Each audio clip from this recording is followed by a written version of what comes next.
മനുഷ്യന്റെയും ജീവിതത്തിൽ സ്വന്തം അമ്മയ്ക്ക് ഒരു പ്രത്യേക സ്ഥാനമുണ്ടല്ലോ. അത് സ്വാഭാവികമെന്നതിനേക്കാൾ ദൈവികമാണെന്ന് തിരിച്ചറിയുകയാണ് നമ്മൾ ഇന്ന്.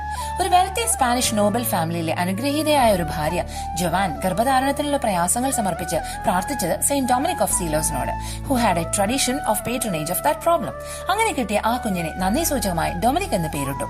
While pregnant, she had a vision that her unborn child was a dog who would set the world on fire with a torch in its mouth. ജ്ഞാനസ്നാന സമയത്ത് വീണ്ടും അമ്മ ഡൊമിനിക്കിന്റെ നെഞ്ചിൽ കണ്ട shining star later led to his patronage of astronomy.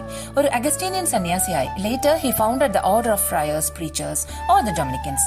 ഒരു പ്രത്യേക കാലയളവിൽ തന്റെ മിഷനെ പറ്റി സംശയിച്ചപ്പോൾ Our Lady showed him a wreath of roses representing the rosary. അങ്ങനെ അദ്ദേഹം ജപമാല ഭക്തി പ്രചാരകനായി.